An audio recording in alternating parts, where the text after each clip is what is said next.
Eu quero que você abra a sua Bíblia em 1 Reis capítulo 19, que eu vou ler o versículo de número 15, e depois você vai abrir a sua Bíblia em 2 Reis capítulo de número 9.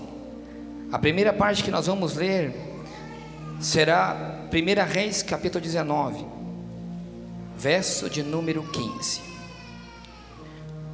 Diz assim a palavra do Senhor. E o Senhor disse, essa palavra ele dizia para Elias, logo depois que Elias estava escondido naquela caverna, após ter afrontado e desafiado a Acabe e a Jezabel. Ele, com medo de uma retaliação da esposa do rei, chamada Jezabel, ele vai e se esconde numa caverna. E a primeira coisa que o Senhor diz para o profeta é para que quando ele saísse daquela caverna, ele fizesse esse ato. Ele diz assim: volte pelo caminho por onde veio, e vá para o deserto de Damasco, e chegando lá, unja Azael como rei da Síria, e unja também Jeú, filho de Ninsi, como rei de Israel, e unja Eliseu como filho de Zafate de Abel, para suceder a você como profeta. 2 Reis capítulo de número 9, é bem, só um pouquinho para frente. Você só deixa aberto aí a sua palavra. 2 Reis capítulo número 9, deixa aberta a sua Bíblia aí. A primeira coisa que eu quero dizer nessa noite é que nós vamos falar um pouco sobre a vida desse rei chamado Jeú, que foi a palavra que o Senhor me deu, que eu comecei a ler, foi a partir daqui, capítulo número 9 de 2 Reis. Jeú foi um dos homens muito usados por Deus, e a primeira coisa que eu encontro na vida de Jeú, desse rei de Israel, é que ele teve uma promessa de Deus. 20 anos depois, acontece o capítulo número 9 de 2 Reis, aonde diz assim, verso 1: enquanto isso, o profeta Eliseu, que também tinha sido ungido por Elias, naquela mesma ordem que Deus tinha dado, quando nós lemos no capítulo 19 de 1 Reis, ele diz assim: enquanto isso, o profeta Eliseu chamou um dos seus discípulos, dos profetas. Ele disse: ponha a capa por dentro do cinto, pegue um frasco de óleo e vá a Ramote de Gileade. Quando lá chegar, procure a Jeú, filho de Josafá, neto de Ninsi, e dirija-se a ele, e leve para uma sala longe dos seus companheiros. Depois pegue o frasco e derrame o óleo sobre a cabeça dele, e declare: assim diz o Senhor, eu o estou ungindo rei sobre Israel. Veja que uma característica esse homem tinha, ele tinha uma promessa. Um dia um profeta lhe entregou uma palavra dizendo: você vai ser ungido a algo. Um dia o profeta deu uma ordem que aquele homem chamado Jeú, que ele era um comandante do exército de Israel, porque o filho de Acabe naquele então estava como rei de Israel, chamado Joraão. Ele recebeu uma ordem, ele recebeu uma promessa que depois de 20 anos se cumpriu. Quantas pessoas dentro de nós que têm promessas de Deus, que foram usados profetas para dizer: tal coisa vai acontecer na sua vida. Deus ainda vai te usar. Você foi escolhido dentre os seus para mudar uma história da sua família. Você foi escolhido dentre os seus para reconstruir algo que foi destruído. O projeto que Deus tem na sua vida é algo muito grande. Quantos dentro de nós não ouviram essa promessa? Deus ainda entregará nas suas mãos um rebanho. Eis que vejo um cajado na sua mão. Eis que vejo na sua mão um instrumento musical. Eis que eu vejo diante de ti um CD gravado, e etc, e etc, e etc. Primeira coisa que um homem de Deus, a ser escolhido pelo Senhor, ele tem promessa para ser cumprida. Não importa quanto tempo, não importa se é 1 ano, 2 anos, 5 ou 20, como foi na vida de Jeú, um dia essa promessa vai se cumprir na sua vida, porque Deus não é homem para mentir. Amém? Quem crê diz um amém bem forte. Amém? Um homem de Deus tem que ter promessa. Um homem de Deus vai chegar uma hora na sua vida que o óleo vai se derramar na sua cabeça e você vai ser separado para uma grande obra. Unção. Algo interessante eu também li nessa palavra, que vocês acompanharam comigo, que disse o grande profeta da época, chamado Eliseu, não foi ele ungir a Jeú como o rei de Israel. Ele mandou um dos seus profetas menores. Interessante é que um pouquinho para frente essa palavra diz que o jovem profeta foi ungir aquele homem. Um jovem. E vê que Eliseu ele dá detalhes de como o seu secretário tinha que fazer a unção. Ele diz: você chega até Jeú, separa ele de dentro dos seus companheiros, derrame o óleo sobre a sua cabeça e entregue a mensagem que Deus colocar na sua boca. Imagina aquele menino, porque diz que era um menino, um profeta jovem, vai tremendo, dizendo assim: será que aquele homem vai receber a palavra que eu vou lhe entregar? Existe um temor muito grande de quando você começa a fazer a obra de Deus, que é o medo de fazer o que Deus te manda. Nós temos muito medo do que Deus coloca, a responsabilidade que Deus coloca sobre nós, porque nós nos achamos inferiores ao que está acima de nós. Nós achamos que nós não temos a capacidade de fazer aquela obra. Se aquele moço chega, e quando ele chega, Jeú era um dos generais do exército. Jeú chega e fala: o que é que você quer? Ele fala: eu tenho um recado de Deus para você. Para quem? Para você, Jeú. Pode entregar. Não, eu tenho que entregar em particular. E sabe o que eu acho tremendo na vida de Jeú para começar? Que ele não chegou e falou: não, eu só aceito a profecia do pastor presidente, eu só aceito a profecia da missionária que já é consagrada e reconhecida. Diz que ele saiu à parte para o quarto separado e recebeu a unção de um moço que era desconhecido.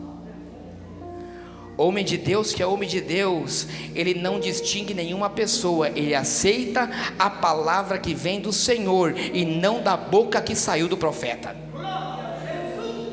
Ele entende muito bem que quem dá autoridade é Deus e não o profeta.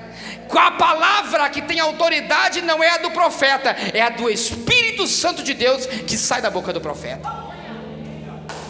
Ele vai para o lado e diz que recebe. E disse aquele moço, um jovem, unge a Jeú, rei de Israel. Se quando ele sai e o menino pega, unge e sai correndo, porque Eliseu sabia que o bicho ia pegar depois que aquele moço recebesse a unção. Ele entrega a palavra e sai correndo. Tanto é que os companheiros chegam para Jeú e diz: Jeú, o que é que esse louco te disse? Louco, diz a palavra. Ele diz que Jeú diz para ele, eu imagino dizendo assim: se era louco não sei, só sei que o que ele entregou para mim era de Deus, e eu a aceitei sobre a minha vida. Ele diz assim: aquele moço derramou o óleo sobre a minha cabeça e me ungiu rei de Israel. E quando aquele óleo desce, eu tenho certeza que a consciência da unção recai sobre a vida daquele moço, e ele entende que aquela unção faria algo que mudaria a sua vida.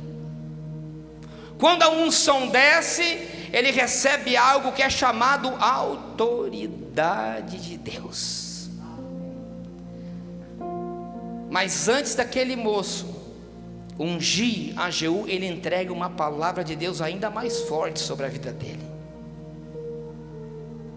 Então eu entendo que um homem de Deus, ele tem que ter promessa, ele tem que ter cumprimento de promessa, ele tem que ter unção, que é a autoridade de Deus, mas ele tem que também ter algo, ele tem que ter um propósito, porque Deus não unge ninguém para ser cadeira em banco. Deus não unge ninguém para ficar à toa vagando no tempo. Deus só unge pessoas a qual Ele tem um propósito. E agora doa-se te doer, se você é um ungido de Deus e você está parado num banco de uma igreja, se você é um ungido de Deus e não tem feito nada para Deus, eu quero dizer que você é algo sem propósito, e aqueles que não têm propósito são excluídos de Deus.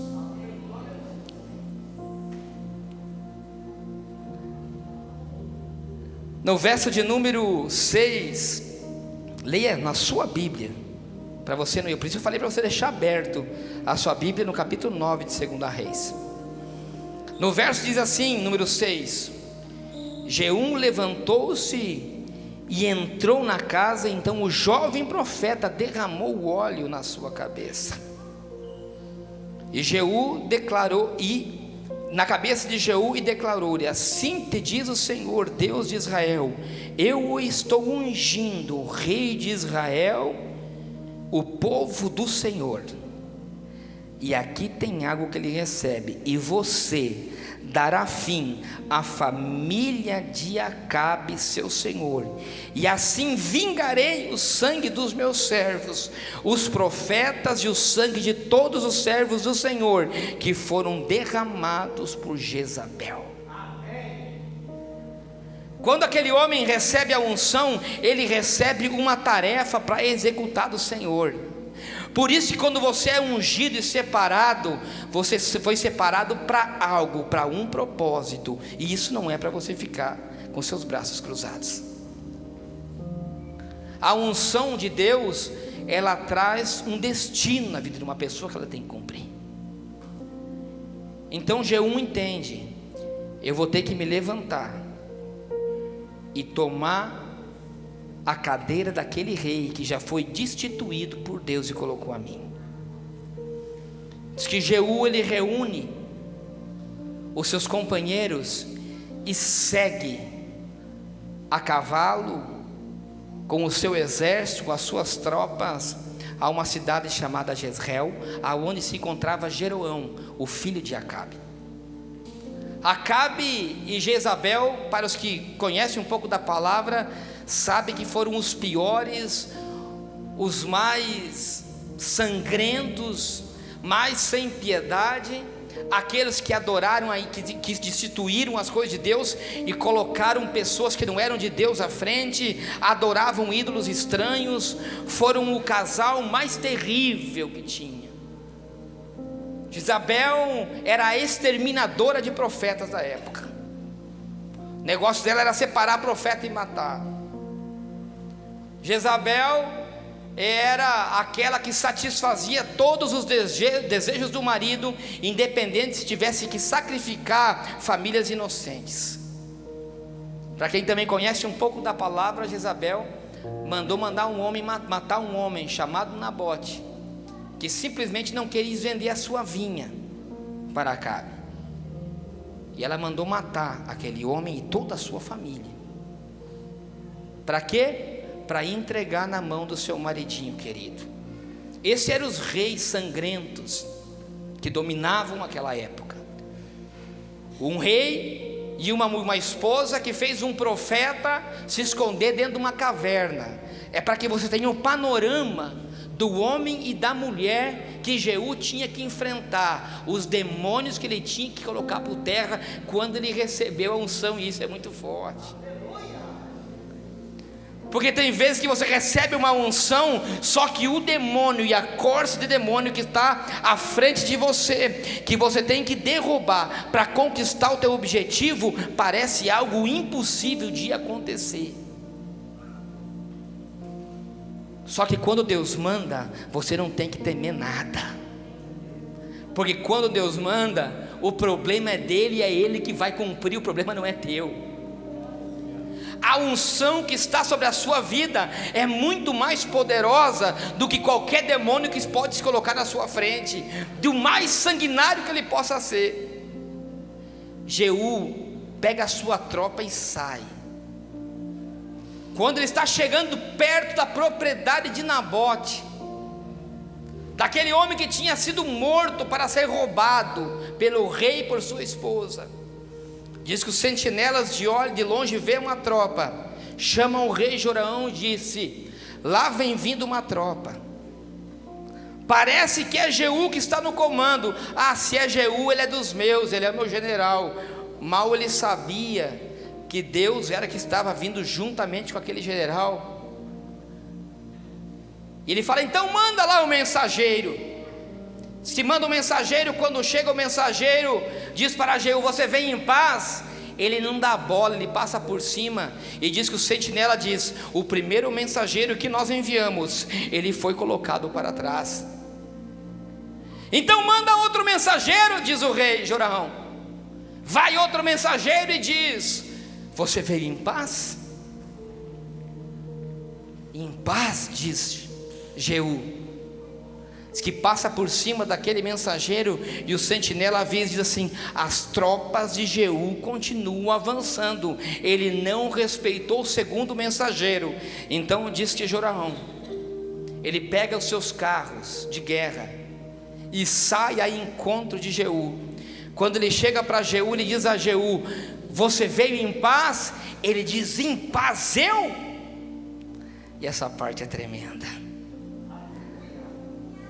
O verso de número 22 diz assim: quando Joraão viu Jeú, ele perguntou: você veio em paz, Jeú? E Jeú respondeu: como pode haver paz enquanto você continua com essa idolatria e essa feitiçaria da sua mãe Jezabel? Sabe o que é tremendo aqui, Marcelo? Que eu encontrei, que o Espírito Santo me revela, é que Jeú, ele não deu bola para o mensageirozinho que vem enfrentar ele de cara.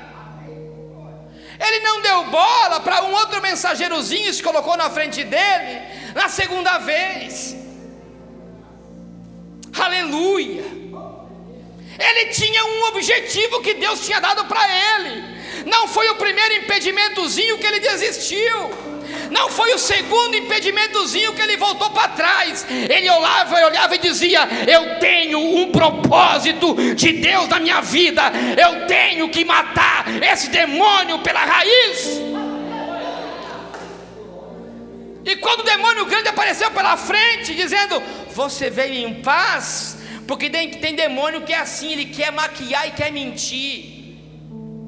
Tem situações que aparecem para a sua vida, os grandes demônios na sua vida, que eles parecem que não são nada, que o Espírito Santo já te disse: extermina com ele, acaba com ele, porque ele é o impedimento da sua vida, ele é o impedimento do seu povo. Jeú disse: eu não aceito. Paz o quê? Isso é idolatria. Paz o quê? Isso é feitiçaria. Eu não aceito isso na minha vida. E disse Joraão, o rei fica com medo e se bate em retirada. Aí eu entendo aquele versículo que diz, sabe o que tem um versículo da palavra que diz? Resista ao diabo, que ele fugirá de vós. Porque é que o Espírito Santo já te falou na sua vida o que você tem que parar de fazer, e você continua insistindo em fazer. O Espírito Santo já te disse 1000 vezes o que é que tem destruído o seu povo, a sua vida, a sua casa. E por que é que você continua insistindo em fazer?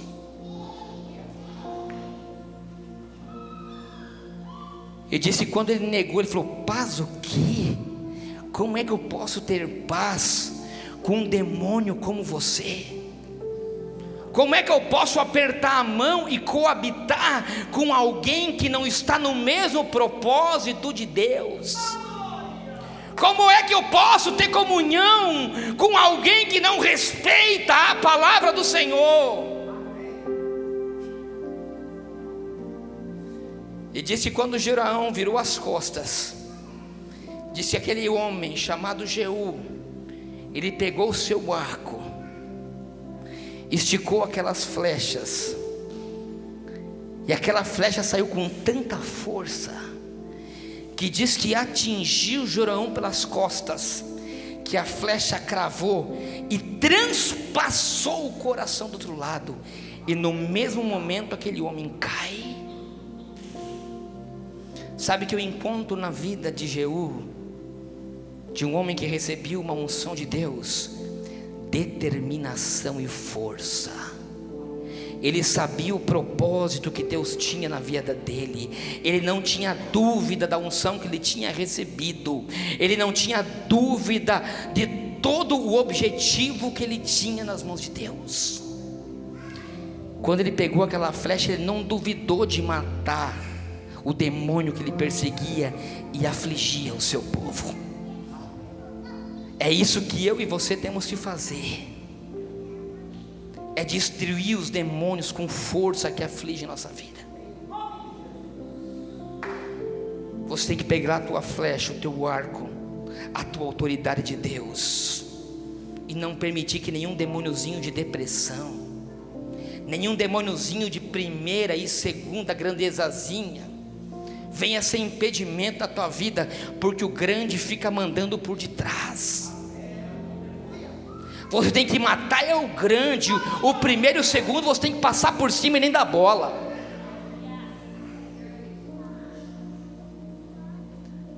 E sabe o que aconteceu? Quando aquele homem cai, ele olha para o lado e fala assim: essa é a vinha de Nabote.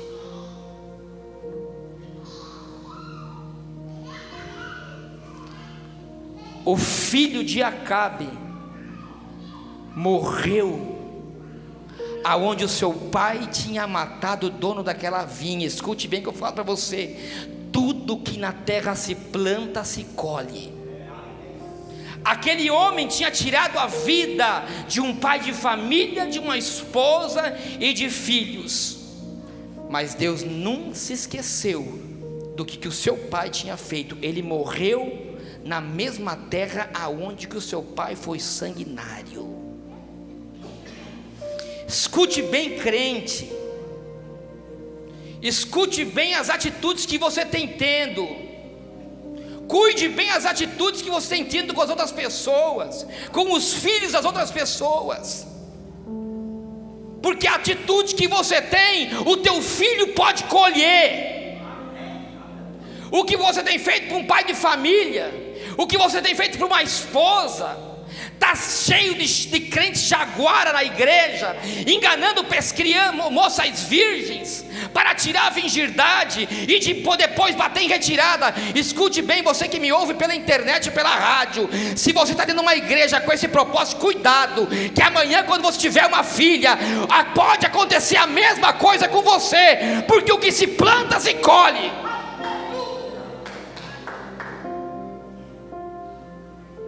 Cuidado, crente, que está dando uma de ligeiro na igreja, e passando a mão em dinheiro que não é teu, de um outro irmão, ou de um pai de família, porque amanhã o teu filho pode passar necessidade, e você já vai estar morto assim como Acabe, e não vai nem poder socorrer teu filho.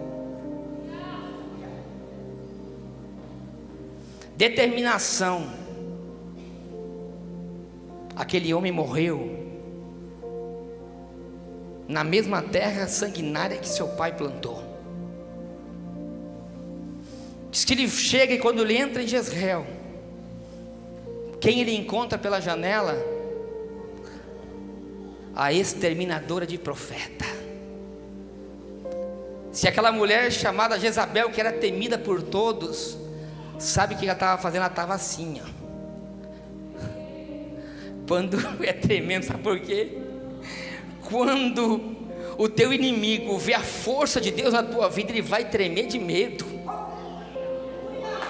Aquele que era um demônio perigoso, ele vai se tornar um rabinho debaixo das pernas, um cachorrinho com medo. Se aquela mulher começou a se pintar, começou a se maquiar para não ser reconhecida, e diz que quando ela fala: quem é que vem aí?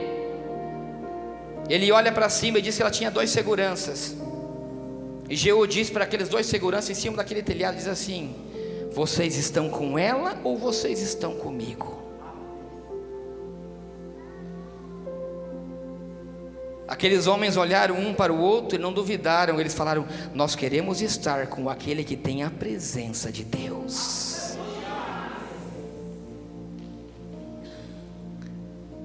Quando você demonstrar, quando você não ter medo de demonstrar o crente que você é, a fé no Deus que você segue, as pessoas vão começar a te respeitar. Aqueles que não se aproximavam de você vão querer estar do teu lado, porque as pessoas querem estar do lado de pessoas que têm o Espírito Santo de Deus. Aqueles 2 homens, quando falaram: nós estamos com você, Jeú, pegaram aquela mulher e empurraram para baixo. Era tão alto da onde ela caiu, que diz que ao cair, ela se espatifou, que o sangue dela se foi para as paredes, e o sangue dela caiu sobre o seu cavalo e sobre a roupa de Jeú. E quando ele vê aquela mulher deitada no chão, ele não tem misericórdia. Diz que ele pegou o seu carro, o seu cavalo, e atropelou por cima dela. Outra vez o encontro, determinação. Um homem de Deus que tem um objetivo que Deus entregou na sua mão, ele não vai ter medo, ele vai passar por cima. Sabe por quê? Ele vai querer ter a certeza de que aquele demônio nunca mais vai se levantar contra a vida dele. Então ele vai matar o mal pela raiz. Diz que ele passa por cima e entra naquela cidade, naquele palácio, e come. E de repente ele pega e lembra.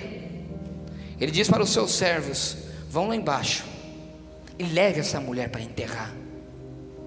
Quando ele chega lá embaixo, os cães do deserto tinham comido aquela mulher, que só sobrou as suas mãos e os seus pés e o seu crânio. Deus tinha usado a boca de um profeta para profetizar na vida dela, que se ela continuasse matando profetas, se ela continuasse se levantando contra a vida dos profetas do Senhor, ela seria comida por cães no deserto. E aqui eu tenho uma outra palavra para pessoas que ficam se levantando contra profeta e contra servos de Deus. Cuidado que quando a mão de Deus vir para a sua vida, você não vai aguentar. Cuidado quando a mão de Deus pesar para o seu lado, você não vai ter estrutura para aguentar. Cuidado para quando os cães do deserto começar a comer você pela perna, não adianta você chorar, não adianta você vir pedir misericórdia, porque Deus não vai ter misericórdia de você. Cuidado das palavras que você lança na vida de profeta de Deus, de ungido de Deus. Deus é amor, mas Ele também é justiça. Não toque nos servos do Senhor. Você veja que Deus levantou a Jeú, não era porque Jeú era bonitinho e era querido do Senhor. Deus levantou a Jeú para exterminar com os inimigos de Deus. Você foi escolhido porque você não é o queridinho do papai do céu. Você foi escolhido de Deus porque Deus tem um propósito e Ele quer te usar para exterminar com Satanás, para você resgatar as almas que estão perdidas. O propósito que Deus tem na tua vida é de te usar, não é porque você é bonitinho não. E cuidado, profeta, Cuidado que quando você sair do propósito, você vai ver o que vai acontecer no final dessa história. Até agora Jeú está sendo o herói da história.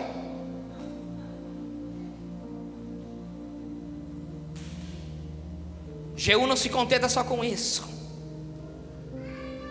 Ele pega e tem um plano. Ele fala assim: eu vou acabar com a idolatria que existe dentro do meu povo. Ele diz assim: vocês acham que Acabe adorou ao Deus de Baal? Eu adorarei muito mais. Vou fazer um congresso. Pode espalhar agora outdoor. Pode contratar as maiores redes de TV de Israel e de Judá. Pode contratar que eu pago. Agora eu sou rei, tenho dinheiro. Coloca aí: o maior consagração de profetas de Baal vai acontecer aqui nesse templo em Jezreel, aonde a coluna de Baal é sustentada no meio do templo. Diz que veio os profetas de Baal de tudo quanto é lado.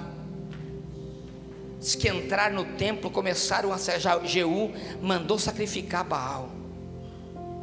Se ele sai para fora e diz para os seus companheiros: vá lá dentro e olha se não tem nenhum servo do Senhor lá dentro. Eles entraram, arrancaram às escondidas todos os servos de Deus que estavam lá dentro. Quando ele saiu para fora, ele pegou 80 dos seus mais poderosos soldados e falou: entra lá dentro agora e mata todos esses profetas, porque eu não quero deixar nenhuma raiz de demônio no meio do meu povo. Diz que eles entraram e exterminaram com todos os profetas de Baal que havia dentro do povo de Israel. Todos. E não sendo só isso, pegaram a coluna que sustentava o templo, arrancaram, levaram para fora e acabaram de queimar a coluna e o altar que era sacrificado para Baal. Quando eu li isso, irmãos, eu achei algo tremendo. Eu disse assim: Deus, como que Jeú é? Eu até comentei com o Carlos Alexandre quando a gente foi sábado lá na Argentina. Eu contava para ele, pastor Antônio, no caminho, eu disse: eu li uma palavra, só que eu ainda não sei o que quer dizer. A única coisa que vi, que eu encontrei algo tremendo,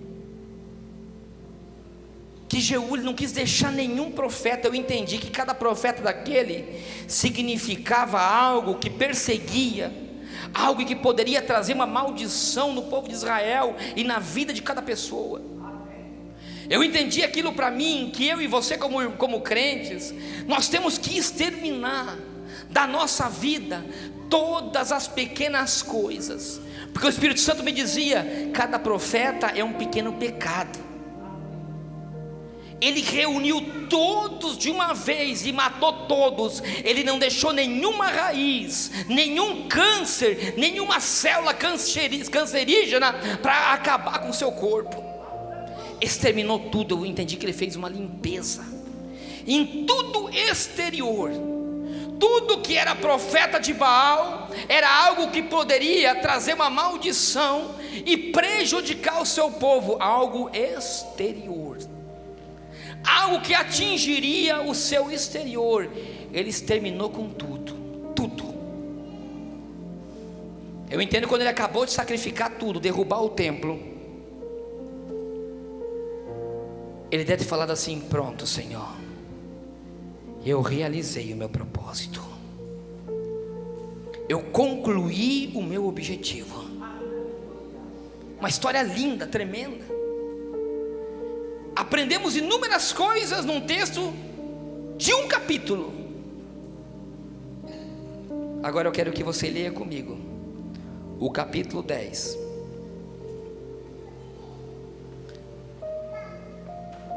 E o verso de número 25.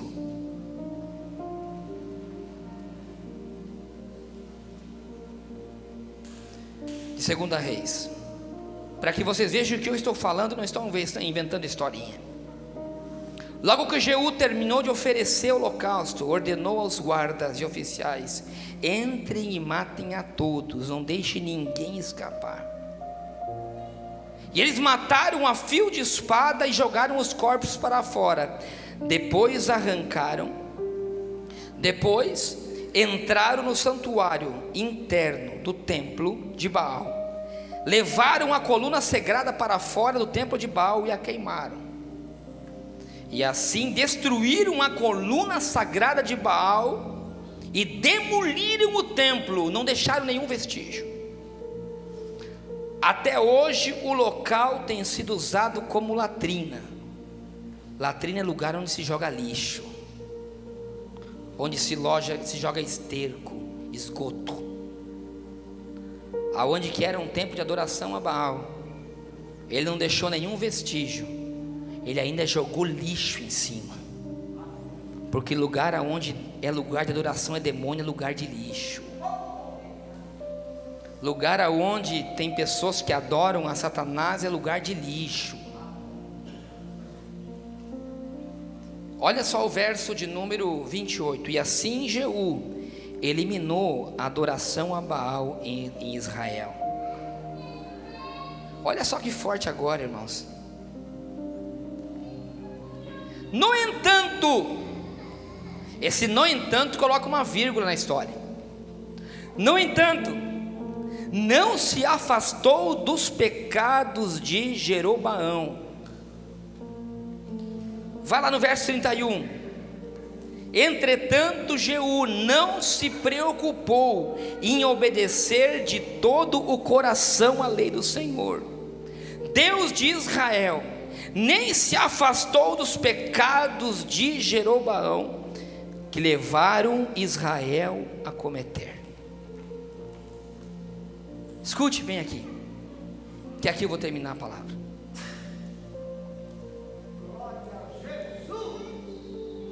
Quando eu li isso, me colocou uma dúvida. Eu falei assim: Deus, agora eu já não entendo mais nada nessa palavra. O camarada era um homem de Deus.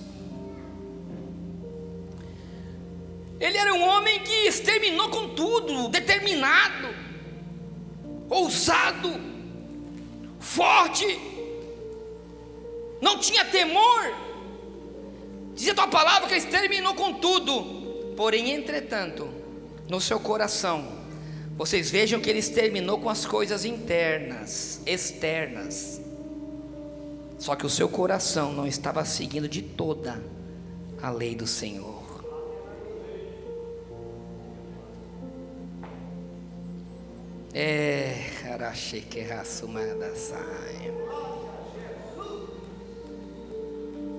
Não adianta você acabar com os pecados externos se teu coração ainda não está convertido e convencido de seguir ao Deus de Israel.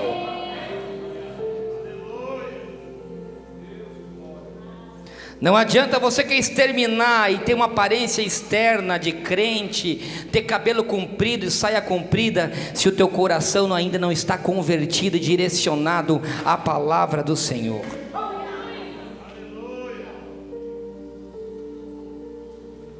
Seu coração não tinha se afastado do pecado que Jeroboão tinha feito. Jeroboão foi o terceiro rei de Israel depois de Salomão, neto de Salomão. Qual foi o pé? Para você entender o que ele quer dizer, eu já vou colocar para você. Diz que o que fez com que ele não se convertesse era o pecado de Jeroboão, não era um pecado dele, era uma comparação ao pecado que Jeroboão tinha feito. Sabe o que Jeroboão tinha feito? Quando ele se tornou rei de Israel, e o reino era dividido, e Jeroboão era rei de Israel e não de Judá, e Jerusalém estava em Judá, as pessoas de Israel tinham que pelo menos 3 vezes por ano consagrar e adorar a Deus no templo que estava em Judá, em Jerusalém. Jeroboão, que era, quem sabe, um pastor ciumento, um pastor que achava que só na igreja dele era que as pessoas iam para o céu. Ele não queria que o seu povo fosse adorar a Deus em um outro templo. Então ele tem uma ideia. Entra nele algo chamado adoração egocêntrica. Ele acha que a adoração de Deus só sai através da vida dele e da unção que está sobre ele. Então diz que ele faz um templo de adoração a bezerros, faz 2 bezerros de ouro, um coloca em Betel, que era 16 quilômetros de Jerusalém, aonde que era o caminho que as pessoas tinham que seguir. Para chegar em Jerusalém teria que passar por Betel. As pessoas que vinham do sul do país para chegar em Jerusalém para adorar, elas teriam que passar por Betel. Então quando passava por Betel, eles encontravam um bezerro de ouro, ali estava Jeroboão e falava: vocês não precisam fazer mais 16 quilômetros e adorar a Deus naquela cidade, vocês podem adorar a Deus aqui mesmo, e aqui tem um bezerro de ouro. Colocou outro bezerro de ouro numa outra cidade chamada Adã, que era um caminho inverso, que era a entrada do país, como dizendo: as pessoas que vêm de fora, eu vou pegar tudo na porta para a minha igreja, não importa o preço que seja, eu quero que elas congreguem aqui no meu lugar, não importa o que é que eu vou entregar para elas, para mim importa que a oferta fique na minha igreja. E diz que ali eles sacrificavam bezerros como sacrifício a um Deus falso. Um egocêntrico. Jeú foi um grande homem de Deus, mas ele ainda não tinha matado o eu que estava dentro dele. Quando ele teve o poder, quando ele viu a adoração que ele tinha das pessoas por ter eliminado Jezabel e Acabe, toda a sua família, ele começou a se achar o dono do pedaço. Ele começou a se sentir mais importante que Deus, e começou a achar que ele poderia substituir a adoração do Deus vivo. Agora o profundo está aonde que Jeroboão colocou o templo de adoração, em Betel. Betel significa casa de Deus, e Betel na história de Israel, espiritualmente dizendo, é um lugar chave. Betel era o lugar aonde Jacó teve um reencontro com Deus, depois dele ter feito uma aliança quebrada com seu irmão e começou a fugir. Ele chega num dia fugindo do seu irmão, pega no sono, em cima de uma pedra, e ali naquela pedra ele tem um sonho, que vocês conhecem a história, e ele entendeu que naquele sonho verdadeiramente Deus estava naquele lugar. Então quando ele se levanta, ele faz uma nova aliança com Deus. Ele faz uma aliança com Deus, e ele se compromete diante de Deus de não mais sair da direção que Deus tinha para a vida dele. Ele teve o quê? Naquele lugar, aquele lugar foi um lugar de comprometimento, foi um lugar de aliança com Deus. Olha que coisa profunda. Jeú tinha exterminado com tudo que estava ao seu redor, porém ele não tinha eliminado da sua vida o egocentrismo, e ele não era comprometido com a obra de Deus. Ele era comprometido com as suas coisas. Comprometimento. Escute, não adianta você ter a autoridade de Deus, não adianta você ter unção de Deus, se você não tem comprometimento com Deus. Eu vou esclarecer. Doa a quem doer, a mim não me importa. Domingo eu fiz um propósito, Deus do nada colocou um propósito no meu coração aqui. E agora, por isso eu te falei, irmã Cecília, eu entendo o que Deus falou aqui. Domingo Deus coloca durante o culto, fala para mim assim: faça uma campanha, às 5 horas da manhã, até domingo, pela Santa Ceia e pelo propósito da igreja, para quem quiser. Eu levantei aqui e falei: quem quiser, ou melhor, estou convocando a todos para fazer um propósito com Deus, pela Santa Ceia. As pessoas vêm na igreja, pastor Everton, e cobram louvor ungido. As pessoas vêm na igreja e cobram a ação do Espírito Santo. As pessoas vêm na igreja e quer milagre. As pessoas vêm na igreja e quer ver Deus usar os profetas e trazer revelação. E se não tem isso na igreja, sai murmurando.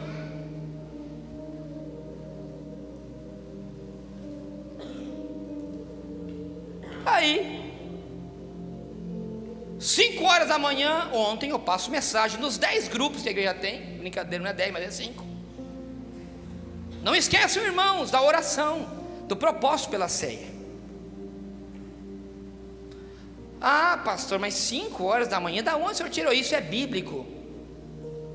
Livro de Marcos, capítulo 1, verso de número 45, diz que Jesus, ele levantava ainda bem cedo, enquanto estava escuro, se retirava da onde ele estava e ele ia buscar o Senhor. Salmo de número 88, verso 13, diz que aqueles que me buscam de madrugada me encontram. Aleluia. Jesus, quando recitou, apareceu às primeiras horas da manhã, enquanto era ainda madrugada, para Maria e para sua irmã, que lhe buscavam de madrugada. É muito fácil fazer campanha das 10 às 11, da meia-noite à 1. Nenhum crente vai dormir antes da 1. É só você olhar em WhatsApp de hoje. Não tem um crente que vai dormir antes da meia-noite, 1h da manhã. Postam qualquer brincadeira. Eu falei, para mim não importa a dor que doer na tua vida. Hoje de manhã tinha 6 crentes aqui orando comigo. Comprometimento. Tem pessoas que só têm comprometimento com as coisas dela na igreja. Elas só participam das coisas que ela organiza. Ela só quer comparecer nas coisas que ela faz. Egocentrismo de Jeú. Não tem comprometimento com a obra. Eu até entendo pessoas que não podem, não tem carro, moram longe, não tem ônibus às 4 horas da manhã para chegar às 5 na igreja. Ninguém é bobo. Sabe por quê? Não é o pastor que te olha, quem te olha é o Espírito Santo de Deus. Não adianta você querer enganar ninguém. A história de Jeú é tremenda, por isso que eu falei, só que tem um final surpreendente.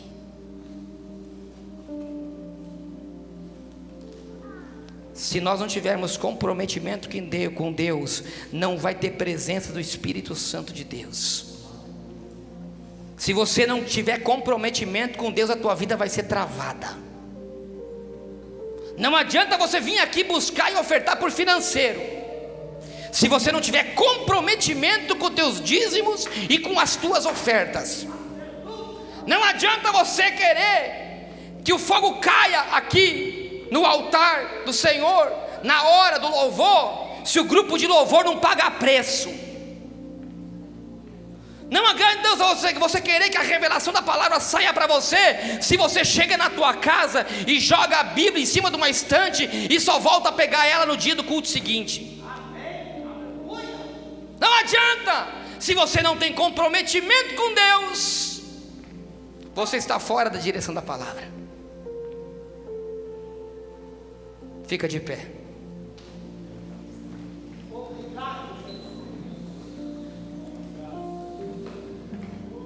E não precisa vir me dar explicação depois, tá bom? Por que você não veio? Você vai dar explicação para o Senhor. Deus é poderoso. Deus é tremendo. Deus é tremendo, Silas. Deus é tremendo. Hoje eu entendi por que é que Deus colocou para mim uma campanha às 5 horas da manhã. Deus Deus é tremendo. Doa o que doer, Ele vai te falar sempre a verdade, com autoridade na palavra dEle. Aleluia, eu sinto muito forte a presença de Deus.